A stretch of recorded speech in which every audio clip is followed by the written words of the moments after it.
Bizkaia egiten.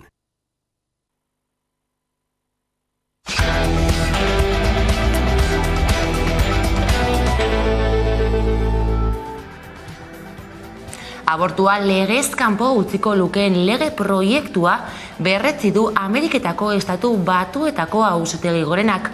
Politiko edabideak filtratutako zirriborroaren benekotasuna berretsi du honela. Zirriborroaren arabera litekeena da emakumeek 1973tik abortatzeko duten eskubidearen babesa ekainean baliogabetzea 20tik gora estatutan.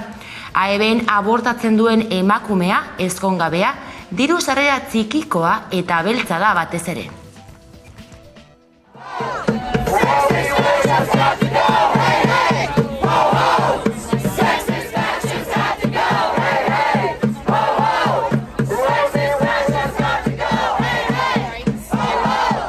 Atzera pausoak botatzen ari gara. 1973 lortutako eskuaida bat da, bat zen. Eta hau gertatzen bada, Mexiko bezala pasauko da, ez? Egongo dela, estatu batzuk non abortua librea izango dan, eta beste batzuk non abortua klandestinoak izan behar dira. Eske abortua librea izatea ez da esaten ez da zela egon bihar abortuak.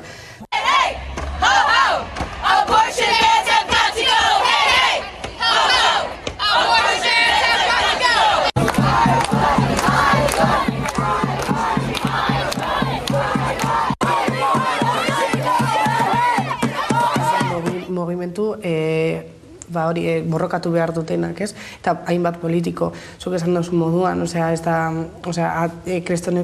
kristonezko atzera pauso bat da, ezin da bermatu, ez? Bakoitzaren askatasun pribatu moduan, hau oso garrantzitsua da, niretzako, eta emakume guztientzako.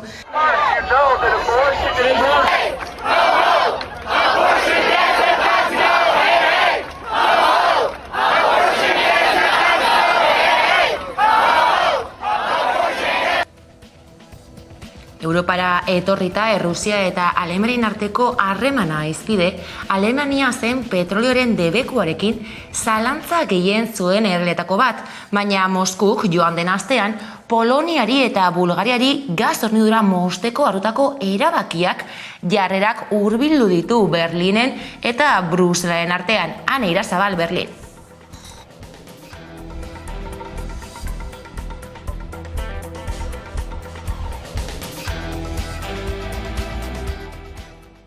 Estan da egin baino lehenago, edo gerraren fase berriak estan da egin baino lehenago, Alemaniara importatzen zen gasaren 95% Errusiatik zetorren. Orduan, azken urteetan, Alemaniaren estrategia beti izan da, Errusiatik gasa ekartzea, ez du diversifikatu, hau da oso menpekoa zen, eta orduan, gerrak estan da egin zuenean, eta zigor ekonomikoi buruz hitz egiten hasi zirenean, Alemaniak poliki-poliki erabaki zuen nola dibertsifikatu daiteken aurrerantzean hori, klaro, hori ez dator egun batetik bestera, ez?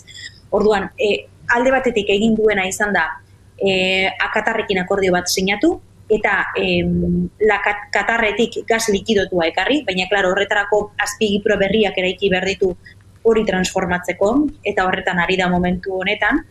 Eta beste alde batetik, nolabait hasi da erabakiak hartzen, jendeari gasa aurrezten eskatzeko. Hemen kontuan izan behar da, Ukrainako gerrak bat egin duela, Alemaniako zentral nuklearren itxierarekin. 2022an itxi behar dituzte geratzen diren azken 3 zentral nuklearrak, eta orduan, beste teorietako bat da, agian zentral nuklear horiek irekita mantenduko dituztela, azkenean Errusiak bere mehatxuak betetzen baditu, eta hemen ere iturria izten badu, ez? Azken erabaki Alemaniarena izan da petrolearekiko, petrolearen gainean Errusiarekiko zuen menpekotasuna ere gutxitzea, hori lortu du, asko lortu du, une honetan 12an dago, eta prest dago, edo hori esan du behintzat Alemaniako ekonomia ministroak, Robert Habekek, prest dago Errusiako petrolioari embargo bat ezartzeko.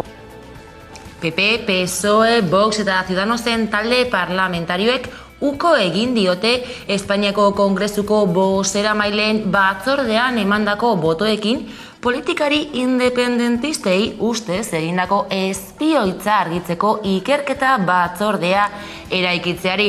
Hala ikerketa batzorderik ez espioitza politikoa argitzeko, baina Sánchezek agerraldia egingo du.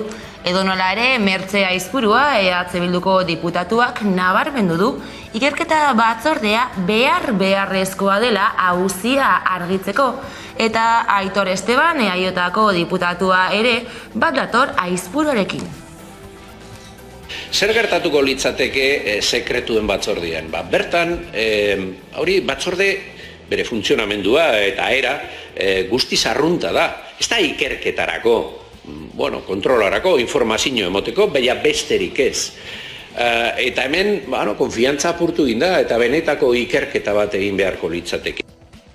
Gobernuko presidentea eta defensa ministra arakatu dutela jakitea larria da, baina horrek ez dio larritasuna kentzen aldez aurretik salatu diren hainbait espioitza kasuak, baina eta horrek ez du lausotu behar inolaz ere masiboki egin den espioitza kasu hau. Espero dugu gauzak argituko direla, ze benetan beharrezkoa da eta kalitate demokratikoaren onurarako beharrezkoa.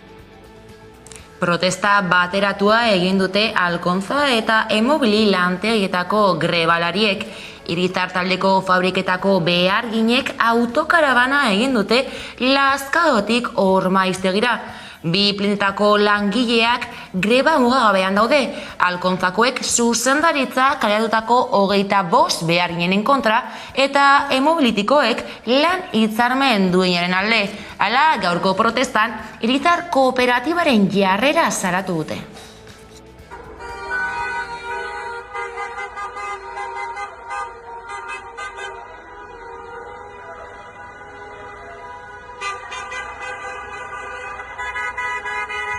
Gaur goizeko 6:30 basauden patruliakan, Alkontzan, eta 7:40 gutxiagotan etorri dira Eskirola Kosta Bere autobusez. Sartu dira eurek eta gu joan gara Gipuzkoara. Ze genukan kotxe karabana Adunakoekin, Gemakoekin, horrek dira Emobilitikoak, ze daude greba mugagabean ere, eta Gemakoak daude konbenio bat hitzarmen baten alde borrokatzen, eta kotxe karabanan egon gara 120 kotxe gutxi gora bera, hasi gara Lazkaotik eta bukatu duguan Ormaiztegiko enpresaren taierran. Eta moztu dugu arrapida pizkatxo bat, eta Labek Baionan egitera doan biltzar nagusiak mugarria jarriko du sindikatu abertzalearen historian. Aldaketa sakonak ekarriko baititu. Garbine Aranburu eta Igor Arroyo izango dira Labeko buru, batera 2027 arte. Biltzar nagusiko zigilia. Idazkari nagusi bat izatetik, bi koordinatzaile orokor izatera pasatzea. Bi koordinatzaile orokor, biak maila berdinean egongo direnak, bi pertsona, baina bi horietako bat gutxienez beti emakumea izan beharko da.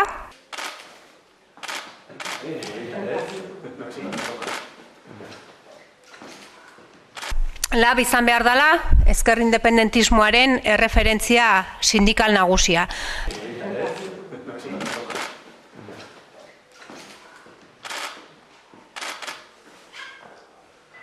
Ipar Euskal Herrian ere egokia da egitea biltzar nagusia, baina gainera apustu horren atzean badaude bi erronka. Alde batetik, guk sindikatu nazional bakarra izanik, iruditzen zaigu badugula ardura berezia Euskal Langileek behar duten estrategia nazionala garatzeko eta mugaz gaindiko sindikalismo bat praktikan jartzeko. Eta horretara goaz.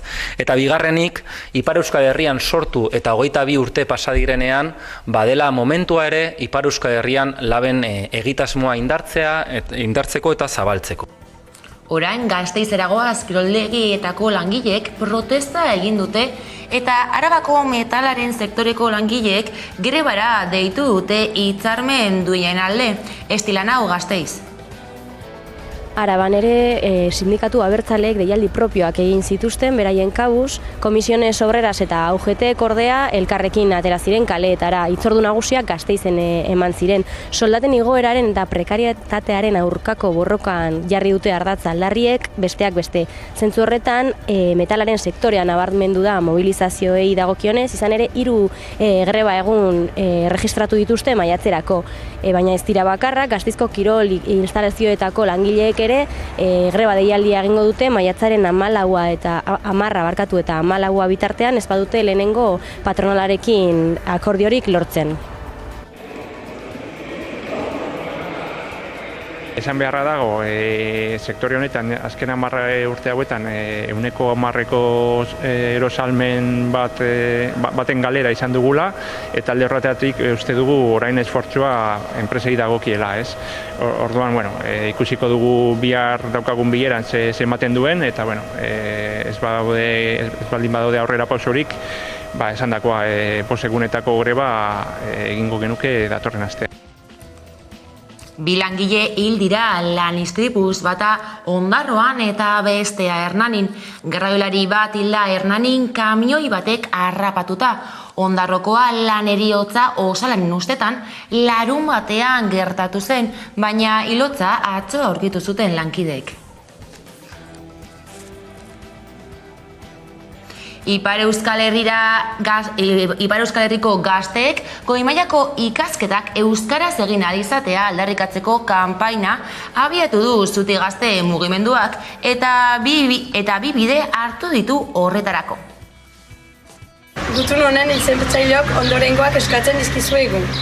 UPPako lehendakaritzari heldu diren ikasturteetan zuen esku dagoen guztia egiteko Ipar Euskal Herrian kokatuak diren kampusetan zuen eskaintzan dauden ikasketa guztiak euskaraz ere eskaintzeko. Pirineo Atlantzetako Hezkuntza Nazionalaren zerbitzuen zuzendaritzari eta Baionako ikuskaritzari goi mailako formakuntza profesionalean ere euskarazko aukerak plantan emateko. Euskal Herriko Unibertsitateko errektoratzari Ipar Euskal Herriko ikasleentzako sarbide ibilbide berezitu bat sortzeko, ez gaitezen ikasle atzerritarren pareko izan. Galdakaon maiatzaren 13-tik 15-era ospatuko da Sormene jaialdia. Bueltan da Euskal Kultur Transmisioaren plaza.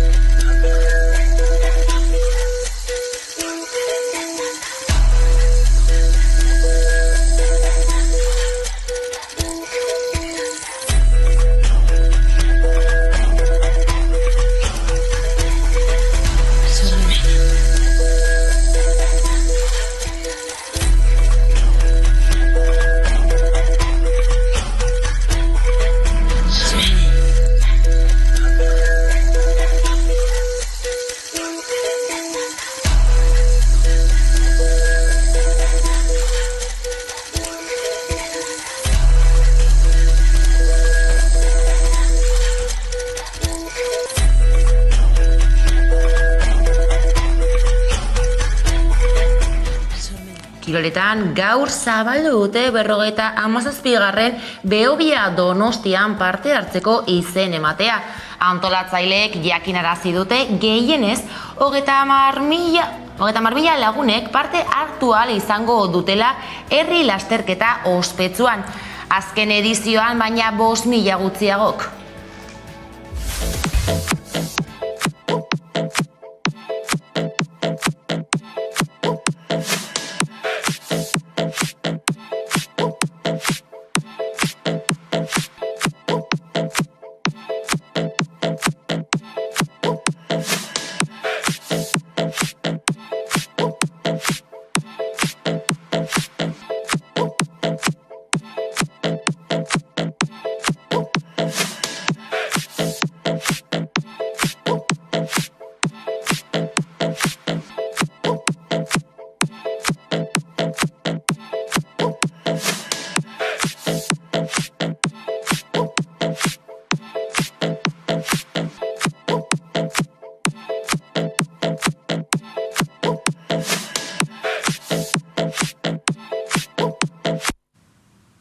Besterik ez gure aldetik hauek izan dira egunak utzi dituenak, guztiak eta gehiago nahi duzuen aldiro 11.eu atarian. Ondo izan eta bihar arte.